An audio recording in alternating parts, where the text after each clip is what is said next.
Ngayong umaga, ang topic po natin ay taos-pusong pagkakaloob. Yan. So pinamagatan ko po itong taos-pusong pagkakaloob. Alam niyo po ba, napakalaga na nagkakaloob po tayo ng tao sa ating mga puso. Amen. Kasi pwede naman dahil kailangan o napipilitan. Pero ang gusto ng Diyos, taos-pusong pagkakaloob. So, basahin po natin yung kwento. Alam po natin yung kwento, muli po natin ito pakinggan. Ang sabi dito sa aklat po ng Matthew chapter 2, verse 1, panahon ng paghahawi ni Herodes sa Judea nang ipanganak si Jesus sa Bethlehem, may mga pantas mula sa silangan na dumating sa Jerusalem. Nagtanong-tanong sila, nasaan ang ipinanganak na hari ng mga Hudyo? Nakita namin sa silangan ng kanyang bituin, kaya't naparito kami upang siya'y sambahin. Nang mabalitaan ito ni Haring Herodes, siya'y naligalig. Gayon din ang buong Jerusalem. Kaya't tinipon niya ang lahat ng mga punong pari at mga tagapagturo ng mga kautusan at sila'y tinanong, saan ba'y sinilang ang Kristo? Tumugon sila, sa Bethlehem po, sapagkat ganito ang isinulat ng propeta. At ikaw, Bethlehem, sa lupain ng Huda, ay hindi pinakahamak sa mga pangunahing bayan ng Huda, sapagkat sa iyo pagmumula ang isang pinuno na mamamahala sa aking bayang Israel. Nang mapatid ito, palihim na ipinatawag ni Herodes ang mga pantas at inusisa kung kailan lumitaw ang bituin. Pagkatapos, sila ay pinapunta niya sa Bethlehem na ganito ang bilin. Hanapin ninyo mabuti ang sanggol. Kapag natagpuan ninyo siya, ipagbigay agad ninyo sa akin upang ako man ay pumunta roon at sumamba rin sa kanya. Pagkarinig sa bilin ng hari, sila'y nagpatuloy sa paghahanap. Ang bituin na nangunguna sa kanila mula pa sa silangan ay tumigil sa tapat ng kinaroroonan ng bata. Ganon na lamang ang kanilang kagalakan nang makita ang bituin. Pagpasok sa bahay, nakita nila ang bata sa piling ni Maria na kanyang ina. Nagpatira pa sila at sinamba ang bata. Inihandog din nila sa kanya ang mga dala nilang ginto, insenso at myrrh. So ito po yung kasaysayan ng kapanganakan ng ating Panginoong Jesus. At ang gusto ko pong makita natin dito, yung taos-pusong pagkakaloob ng tatlong matatalino. Sabi nga, tatlong pantas. Pag po sinabi po kasing pantas, ay matatalino po talaga. Sila po yung binigyan ng Diyos ng katalinuhan upang maunawaan po ng mga tao na hindi po nakakaunawa yung pagsilang po ng ating Panginoong Jesus. At sa buhay nga po natin, bilang isang mananampalataya ng Diyos, ang Diyos ang unang nagkaloob sa atin ng buhay ng ating Panginoong Jesus. Kaya napakalaga lang sa buhay natin na tayo po yung magkaloob sa Diyos ng bukal o taos sa ating mga puso. Amen! Sabi nga ng Bible, dahil sa pagmamahal po sa atin ng Diyos, nandun po na siya po yung unang nagkaloob sa atin na walang iba kundi yung buhay ng ating Panginoong Jesus. At yan, sabi nga, ang Diyos ang unang nagkaloob sa atin sa pamamagitan ng ating Panginoon Jesus. Napakahalaga din po na tayo po ay matutong maghandog. O sabi nga, magkaloob sa Diyos. Kagaya po ng tatlong pantas, gusto ko pong makita natin dito, ang unang dapat nating ihandog sa Diyos, yung ating buhay. Sabi nga, yung buhay natin. Yung po yung point number 1. Sabi nga, yung buhay natin. Mga bagay na dapat nating ihandog sa Diyos. Una, yung ating buhay. Alam niyo po kayo, yung tatlong pantas na to, hindi po nila gagawin yung ginawa po nila na yon kung hindi pa po nila naihandog yung buhay nila sa ating Panginoon. Napakadaling gawin yung lahat ng bagay kapag yung buhay natin ay naihandog natin sa Diyos ng tao sa ating mga puso. Kasi yun po yung unang kalaban ng tao na sumunod sa Diyos eh. Walang iba kundi po yung ating sarili. Sabi nga ng Panginoon na sino mang nagnanais na sumunod sa akin, tumanggi sa kanyang sarili. Kaya kapag napagtagumpayan po natin yung ating buhay, kaya po natin talagang lubusang magkaloob sa ating Panginoon. So, basahin po natin yung talata. Ang sabi po dyan, sa Matthew 16:25, ang naghahangad na magligtas ng kanyang buhay ay mawawala nito, ngunit ang mawalan ng kanyang buhay alang-alang sa akin ang magkakamit nito. So sabi nga, kapag minamahal mo yung buhay mo, mawawalan ka nito. Subalit kapag ang buhay mo ay ibinigay mo sa Diyos, tiyak na magkakamit ka po ng totoong buhay. Kasi yung buhay natin, naniniwala tayo na ang Diyos po ang nagbibigay. Amen?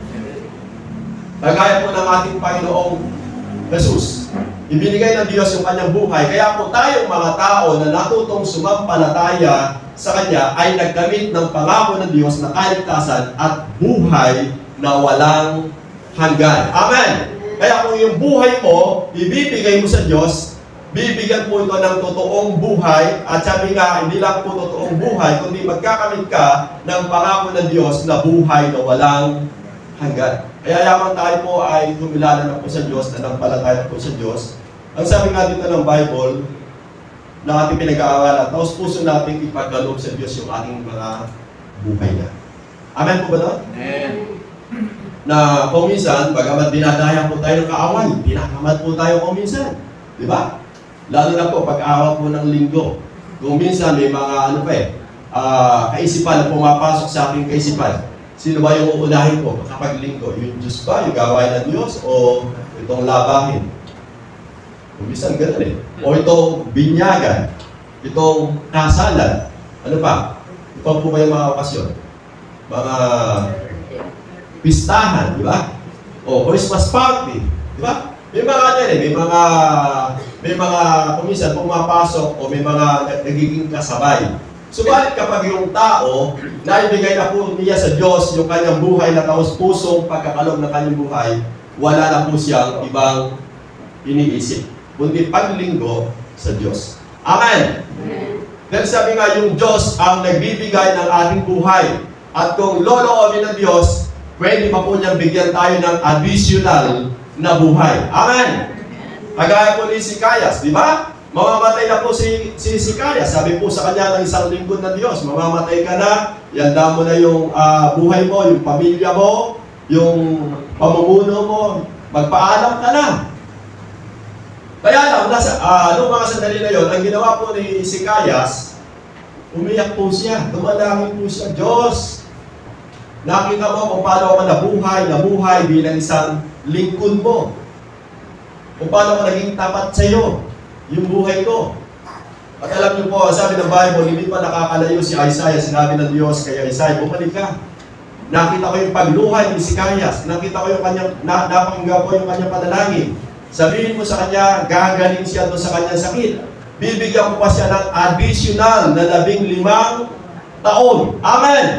Kaya kung yung buhay po natin, ibibigay natin sa Diyos ng, sabi nga, pusang loob na ibibigay natin sa Diyos, buong pusong ipagkakaloob natin sa Diyos, wala po tayong anugihan. Amen! Dahil ang Diyos po ang nagbibigay ng additional na buhay. Kahit sinabi na po ng doktor na sa taon ka na lang, sa Diyos po may additional na buhay. Amen! Kaya mahalaga, una, na makita natin na dapat natin ihandog sa Diyos yung ating buhay. Talagang taos-puso natin ipagkaloob na sa Diyos. Kahit ano po yung sitwasyon, kahit anong panahon, kahit ano man yung sitwasyon na nagaganap sa ating paligid, tayo po ay magpapatuloy at magpapatuloy na magbibigay ng buhay sa ating Panginoong Diyos. Amen! Dahil siya po yung unang nagbigay ng buhay sa atin, kaya tayo po ay nagkamit ng buhay at buhay na walang hanggan. Kaya sabi po dyan, ang naghahangad na magligtas ng kanyang buhay ay mawawala nito, ngunit ang mawala ng kanyang buhay, alang-alang sa akin ang siyang pagkakamit nito. Amen po ba doon? Sabi nga sa Diyos, may katiyakan po yung ating mga buhay. Pangalawa, yung ating po mga talento. Lagi ko pong sinasabi, tayo po ay pinagkatiwalaan ng Diyos ng talento. Sayang po yung talento mo kung di po natin pagagamit sa Diyos. Madaming mga tao na nasayang yung talento dahil hindi po nila ginamit. So tayo po bilang mga nakakilala at mananampalataya ng Diyos, gamitin po natin yung ating mga talento. Pasilin po natin ito mga lingkod ng Diyos. Makita natin dyan, ito pong tatlong pantas, sabi dito. Sa Matthew 1, Matthew chapter 2, panahon ng paghahari ni Herodes sa Judea, na ipanganak si Jesus sa Bethlehem. May mga pantas mula pa sa silangan na dumating sa Jerusalem. Nagtanong-tanong sila, nasaan ang pinanganak na hari ng mga Hudyo? Nakita namin sa silangan ng kanyang bituin. Kaya't naparito kami upang siya ay sambahin. Alam niyo po ba, itong tatlong matatalinong tao na to, yung buhay nila, ginamit po nila sa pagsamba sa ating Panginoon. Kung isa po kasi, yung tao, kapag matalino na, nalalayo po siya sa Diyos. So tayo, bilang mga mananampalataya ng Diyos at nanampalataya sa Diyos, napakahalaga yung talento po natin ay paggamit po natin sa Diyos. Amen!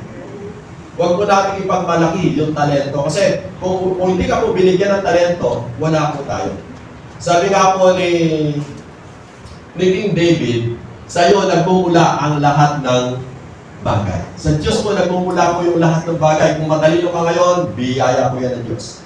Kaya lagi ko pong nasasambit yung to God be the Lord. Bakit? Ang Diyos po talaga nagbibigay ng talino. Kung bakit ka pumasa, kung bakit ka naging abogado, kung bakit ka naging accountant, kung bakit ka naging doktor, kung bakit ka naging teacher, biyaya lamang po ito sa atin ng Diyos. At nawa, yung biyaya po na yan ng Diyos na ipinagkaloob sa atin, gamitin po natin yan sa kaluluwalhati ng pangalan po ng ating Panginoong Jesus. Amen!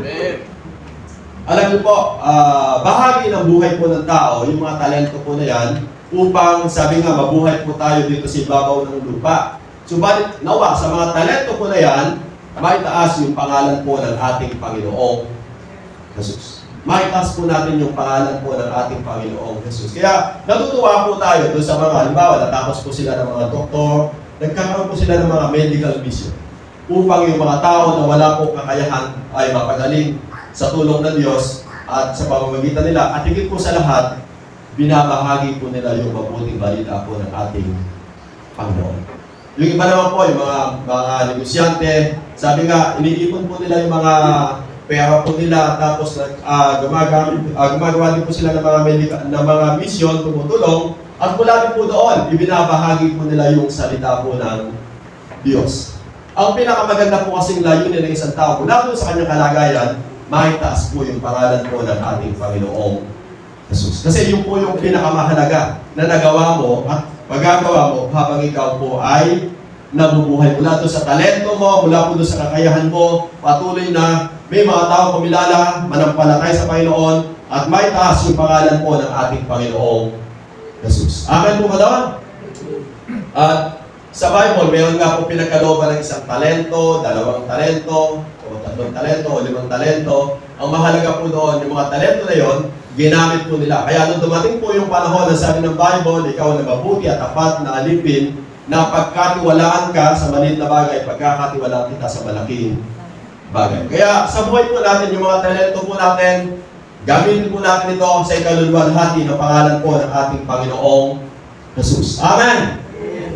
Hindi po dahil naging matalino ka, naging tanyag ka, naging mataas ka. Sabi nga ng Bible, yung nagpapakataas ay ibinabagsak, yung nagpapakababa ay ipinataas ng ating Panginoong Jesus. Kaya mahalaga, paggamit po natin yung mga talento na yan, at sabi nga, maging daan upang yung mga tao ay manampalataya at kumilala po sa ating Panginoong Jesus. Maging sa gawain po ng Diyos, kung may talento po tayo na, sabi ko nga, umawit po tayo sa Panginoon. Paggamit po natin yung boses po natin.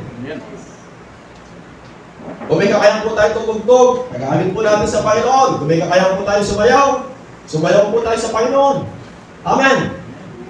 Kasi bigay po sa atin ng Diyos yun eh. Sabi nga po na isang awit, di ko ikinahihiya. Dapat po tayo mahiya. Amen. Natutuwa nga po ako doon sa mga tatay. Hindi po sila nahihiya. Ewan pa lang po, pag po sa 22, kung hindi po sila mahihiya. Masaya na. Excited po yung mga nanay. So, alam niyo po ba, talento po yan eh. Talento po yan. na umpisa kumakaliwa ka. Sabi ko, oy, pinipigil yung isa, dito ka po. Wala talaga. Kaliwin ko talaga, wala akong magagawa, di ba? Mahalaga po kung masaya. Yung po yung talent po niya, sumayaw, kaliwa. So, sabi ka, gamitin po natin ito upang masamba po natin ang Panginoon sa buhay po natin. Para sabi nga, ang Diyos parin po yung may taas, maluwalhati sa mga talento na ibinibigay sa atin ng Diyos. At makikita po natin yung mga lingkod na Diyos, di ba? Lagi natin napapakinggan yung thank you, Lord. Si Don Moen, makita ko, may edad na. Pero yung mga kanta po niya, hanggang ngayon, sumisikat. Kasi bakit? Yung talento po niya sa pagkanta, ginamit po niya sa Panginoon. Di ba? Sabi ko nga, mananampalataya, hindi mananampalataya, ginagawa po nilang ano yung kanta na yun. Di ba? Ang dami po yung kanta ni Don Moen. O maging si Gary Valenciano, di ba? Mula po ito sa kanyang pagiging matalino, sabi ko nga, may talento. Subalit sabi nga, sa mga kanyang pinakanta, na itataas yung pangalan po ng ating Panginoong Jesus. Kaya mahalaga, sabi nga, ano man po yung kakayahan po natin, mapasalamatan po natin yung Diyos sa buhay ng bawat isa po sa atin. Pangatlo, yung pagsamba. Yan, worship. Alam niyo po ba na sa buhay po natin, mahalaga po yung pagsamba. Ang sabi po dyan, sa aklat po ng Matthew chapter 2, verse 11, pagpasok sa bahay, nakita nila ang bata sa piling ni Maria na kanyang ina. Nagpatira pa sila at sinamba ang bata. Inihandog din nila sa kanya ang mga dala nilang ginto, insenso at mirror. So gusto ko kuhanin po muna natin dito yung salitang pagsamba. Alam niyo po ba, nalulugod po ang Diyos kapag tayo po taos-pusong nagkakaloob ng ating pagsamba. Yung po bang talagang hindi mo pinapansin yung katabi mo. Basta ikaw gusto mo sambahin ng Diyos ng tao sa iyong puso. Kasi kapag hindi ka sumamba ng tao sa puso mo, sa ginawa po natin pagsamba, paglabas mo, ikaw po yung lugi. Bakit? Hindi mo nadama yung presensya ng Diyos. Hindi mo napil yung mensahe po ng awitin. Amen. Kasi yung pong awitin po na yon, yung po ay salita po ng Diyos.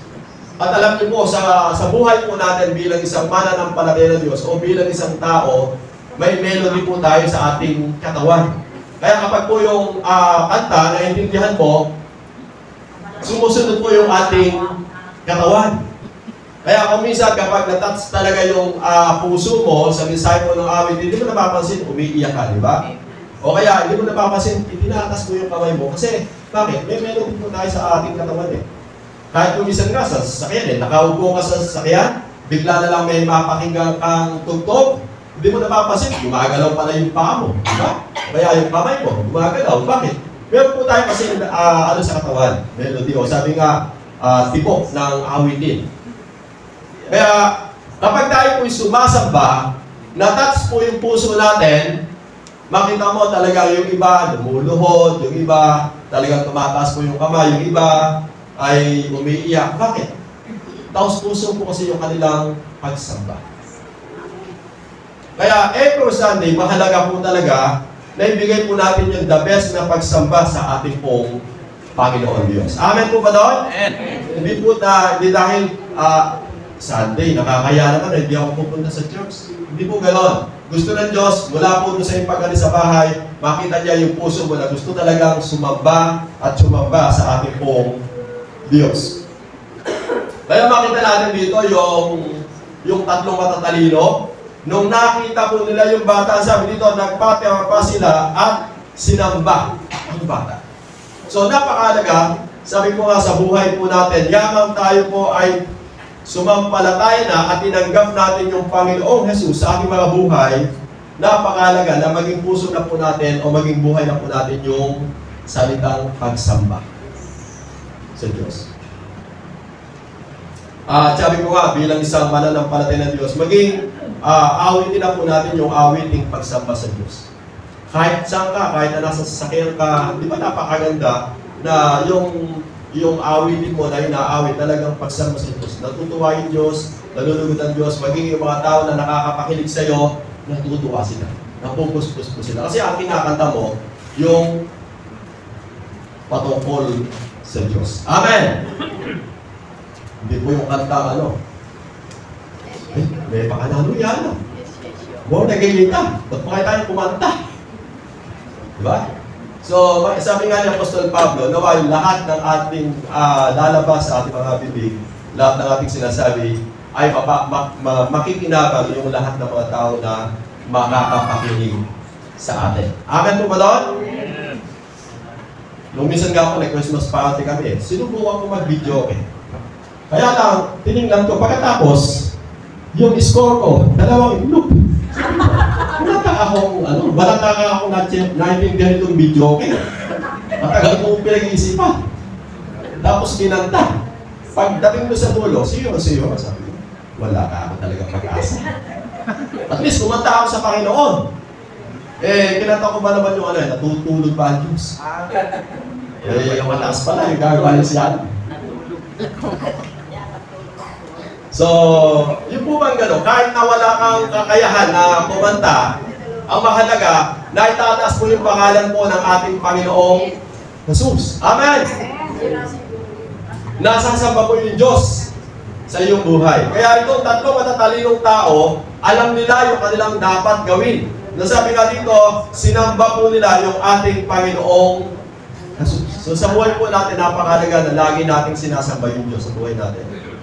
O tayo po ay may mga gawain, kundi sa bawat sandali ng ating buhay, sabi nga, buhay na po natin yung sumamba at sumamba sa ating Panginoong Jesus. Dahil yun po yung hinahanap ng Diyos, yun po yung nakalulugod sa paligid po ng Diyos. Sabi nga ng Bible, ang Diyos ay naghahanap ng mga tunay na mananamba sa Kanya, sa Espiritu at sa katotohanan. Ang Diyos po ay naghahanap ng mga totoo at tunay na mananamba sa Kanya. Amen po ba doon? Kaya nasahin po natin, sa puso natin, sa buhay natin, maging taos puso po yung ating pagsamba sa Diyos. At pang-apat, panghulihan, sabi po dyan ay yung salitang kayamanan. Sabi dito sa sumunod na page, sa binasa natin kanina sa 11, nasabi po dyan, inihandog nila sa Kanya ang mga dala nilang ginto, insenso, at biyor. So, alam niyo po ba, napakalaga na makita natin sa ating pong paghahandog sa Diyos, nandun po yung taos-puso nating pagkakaloob ng ating mga kayamanan. Kasi naniniwala tayo, yung kayamanan po na nasa atin ngayon, hindi naman po sa atin yan Ipinagkatiwala lamang iyan sa atin ng Diyos. Amen! Kasi mismo si Apostol Pablo, ang sabi niya sa 1 Timothy, hubad tayong lumabas sa bahay bata ng ating magulang, hubad din tayong babalik sa ating Panginoon. Kaya kapag namatay tayo, wala naman tayong madadala. Dahil wala tayong dala nung tayo ay isilang, wala din tayong madadala kapag tayo po ay namatay. Amen po ba doon? Kaya napakalaga, sabi nga sa buhay natin, taos-puso tayong magkakaloob sa Diyos sa pamamagitan po ng ating mga kayamanan. Yung kayamanan po kasi na yan, biyaya lamang po yan sa atin ng Diyos. Kaya itong mga tatlong pantas, makita natin, hindi po sila nagdalawang loob o dalawang isip na ibigay yung ginto nilang dala-dala. Kung minsan po kasi, sabi ko nga, ito yung buhay natin bilang tao.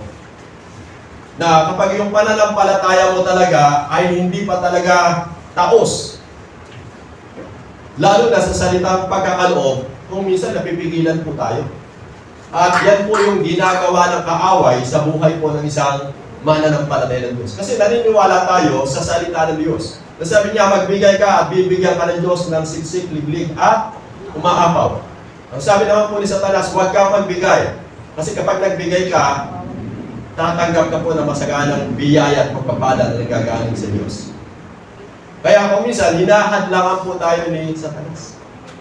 Pero alam niyo po, kapag talagang yung pagmamahal mo sa Diyos ay taos-pusong pagkakaloob, maging sa gawain ng Diyos, kaya na po natin ibigay. Amen. Yung ginto. Pag po sinabing ginto, yung pinakamahalaga sa buhay po natin. At isang bagay na kinalulugdan ng Diyos, sabi nga ni Apostol Pablo sa aklat po ng Corinthian, sabi nga, ibig ng Diyos na ang bawat isa'y magbigay, sabi nga, bukal sa puso at hindi napipilitan lamang. Sapagkat iniibig ng Diyos ang nagbibigay ng masaya. Amen! Yung po bang masaya ka kahit 20 pesos lang, kahit 50, o kahit 100, o 1,000. Yung po bang ang mahalaga doon, masaya ka. Hindi po yung nagbigay ka nga ng 20. 20 na ka, nakalamukot na yung 20, pati yung mukha mo, lamukot. Palagay mo kaya matutuwa yung Diyos sa'yo. Kung hindi mo pa kaya magbigay, ipadalangin mo. Lord, ihanda mo po yung aking puso. Gusto ko po lang, kapag dumating po yung panahon na ako'y magbibigay na sa iyong gawain, yung masayang-masaya na po ako. Amen! Hindi po yung napipilitan. Kasi kung mapipilitan ka lang, nakapagbigay ka, kaya lang hindi nalulugod ng Diyos sa buhay mo. Gusto ng Diyos yung bukal sa puso. Amen! Kasi nakakaya yung katabi ko, nagbigay ako, hindi nagbigay. Ganun po ba? Napilitan. Ay, nakakaya nakita ko, nagbigay sa kulay yung sa akin, dapat ganun lang muna. Hindi po ganun, dapat bukal sa ating mga puso. Kasi ang Diyos, tumitingin po siya sa puso natin, sa buhay natin, kung paano natin ibinibigay yung mga kayamanan na ipinagkatiwala po sa atin ng Diyos. Amen! Magbigay po ako ng halimbawa. Yung babaeng bao, bakit po niya naibigay yung last to 2 lekta ng kanyang buhay? Kasi nakahanda na po yung kanyang puso. At talagang nandun na po yung kanyang pagmamahal sa gawain po ng Diyos. Amen! Kasi kung kung hindi po nakaayos yung puso mo at wala doon yung pagmamahal mo sa gawain ng Diyos, hindi mo kaya ibigay yung last money mo. Di ba? Sabi ng Bible, yung huling 2 lekta o kusing. At ang sabi ng Bible, nakita po ito ng ating Panginoong Jesus. Kaya sabi niya, mas mahalaga yung ibinigay nung babaeng bao na yon kaysa doon sa mayaman. Kasi yung mayaman, nagbigay nga siya, kaya lang, baliwala lang, kaysa sa hindi siya nagbigay. Wala po sa puso. O dahil na doon po yung kanyang pagmamahal. Amen po ba doon? Maging yung pong sa 2 Timothy, di ba? Yung Macedonian Church. Bakit po sila nakapagbigay sa gawain po ng Diyos? Kasi naibigay na po nila yung kanilang buhay sa Diyos. At ang sabi ng Biblia, sa kabila ng kanilang kahaan, dumaan na sila ng mga matinding kahirapan, masaya pa rin silang nagkaloob sa gawain po ng Diyos. Amen! Kasi maayos na po yung buhay nila. Maayos na po yung puso nila. Kaya nandun po yung kagalangan po nila na nagkaloob sa gawain po ng Diyos. Kaya yung pong 3 matatalinong tao, kung bakit po nila naibigay po yung ginto, kasi naibigay na po nila yung buhay nila. Okay na po yung puso nila. Kaya naibigay po nila kahit yung pong pinakamahalaga na mahalaga sa kanilang pong mga buhay. Kaya yun po yung sinasabi ng Bible, nasabi nga dito, natuto na po silang sumamba sa Diyos. Kaya mula doon, inihandog din nila sa Kanya ang dala nilang ginto, insenso, at mira. Yung pinakamahalaga na ibigay po nila. Ganon din po sa buhay natin. Kapag naibigay mo na yung buhay mo sa Diyos, naibigay mo na sa Diyos yung talento mo, naibigay mo na sa Diyos yung pagsamba sa Diyos, kaya mo na din pong ibigay yung mga bagay na ipinagkatiwala lamang po sa atin ng Diyos. Sabi nga yung Diyos, naibigay po niya yung buhay ng ating Panginoon Jesus. Tayo po, ang ibibigay mo lang, yung mga bagay na ibinigay sa atin ng Diyos. Amen po ba tayo? Kaya mahalaga, sabi ko nga, makita natin yung kalooban ng Diyos, kung paano tayo magkakaloob sa Kanya ng taos sa ating mga puso. Upang mula doon, patuloy na malugod ang Diyos sa buhay po ng bawat isa sa atin. At sa aklat po ng pahayag, sabi po dito ni Jesus, sa pamagitan po ni Apostol Juan, at sinabi ni Jesus, makinig kayo, darating na ako. Dala ko ang mga gantimpalang ibibigay sa bawat isa ayon sa kanyang ginawa. Sabi po ng Panginoong Jesus, siya mismo yung nagsabi sa alat ng pahayag, makinig kayo, sabi niya, darating na ako, dala ko ang mga gantimpalang ibibigay sa bawat isa ayon sa kanyang ginawa. Ang Diyos po ang nagbibigay ng gantimpala. Huwag po natin tingnan yung katabi natin, kundi ang tingnan po natin yung ating sarili sa harapan po ng Diyos. Amen! Huwag po natin tingnan, bakit siya laging pinagpapala? Ano kaya yung ginagawa? So, sabi nga natin, ang Diyos po ang nakakaalam ng lahat ng bagay. Kung pagpapalay ka ng Diyos, nasa iyo yun. Kung di ka pagpapalay ng Diyos, nasa iyo yun. Amen! Amen! Kasi sabi ng Bible, makinig kayo, darating na ako, dala ko ang mga gantimpala. Sabi dito, mga gantimpalang ibibigay sa bawat isa ayon sa kanyang ginawa. Kung paano mo ginawa yung lahat ng bagay dito sa ibabaw ng lupa, kung talagang naibigay mo na yung buhay mo sa Diyos, ibibigay din po ng Diyos yung pangako niya sa atin. Amen! Ano pa? Kung naibigay mo na sa Diyos yung talento mo, kahit pong ibigay kaya ka pong pagpalain ng Diyos doon sa talento na ibinigay po natin sa Kanya. Yung ating pagsamba. Sabi nga, alam po ng Diyos kung taos puso yung ating ginagawang pagsamba. Kung natin po doon, pagpapalain tayo ng Diyos. Yung ating mga kayamanan, kung tayo po naging matapat na katiwala doon sa mga kayamanan, kahit po tayo pagpalain pa ng Diyos. Kasi naniniwala po tayo na sa lahat ng bagay, ang Diyos po ay magpapala sa buhay po ng bawat isa sa atin. Kaya si Apostol Pablo, lagi niyang sinasabi, magpakasipag kayo sa gawain sa Panginoon. Yaman inyong nalalaman na lahat ng inyong ginagawa ay hindi ito mawawala ng kabuluhan. Kahit mamalit na bagay sa Diyos, kapag ginawa mo sa Diyos na totoo, totoo po yung Diyos na magpapala at magpapala sa buhay po ng bawat isa sa atin. Amen! Amen! Kaya kapag totoo po tayo sa Diyos, totoo din po yung Diyos sa buhay natin. Siya po yung magpapala at magbibigay ng gantimpala sa bawat isa po sa atin sa kung ano daw po yung ating mga ginawa bilang isang mananampalataya po ng Diyos. Kaya ang sasabihin mo na lang, Lord, thank you. Amen! Dahil nakikita mo yung biyaya, yung pagpapala na ipinagkakaloob ng Diyos sa buhay po ng bawat isa sa atin. Hindi ka maghahanap na sasabihin mo sa sarili mo, bakit hindi kaya ako pinagpapala ng Diyos? Bakit hindi tinutugon ng Diyos yung panalangin ko? Bakit kaya ganito yung sitwasyon ng buhay ko? Bago mo tanungin yung Diyos, tanungin po muna natin yung ating mga sarili. Amen! Tingnan po natin yung buhay natin sa harapan ng Diyos. Dahil ang sabi nga ng Bible, ang Diyos po natin ay patuloy. Alam niya kung sino yung kanyang patuloy na, sabi nga, pagpapalain kung paano siya namumuhay bilang isang mananampalataya po ng Diyos. Amen po ba doon? Amen. Kaya sabi po, ulitin ko lang, sinabi po ni Apostol Pablo, magpakasipag kayo sa gawain sa Panginoon. Yamang inyong nalalaman na ang lahat ng inyong ginagawa ay hindi ito mawawalan ng kabuluhan. Lahat ng gagawin mo sa Panginoon, hindi ito mawawalan ng kabuluhan. Hindi ito po yung magiging daan ng Diyos upang patuloy po tayong tumunin, ipagkaloob, pagpalain yung buhay po ng bawat isa pa po sa atin. Bisa pa po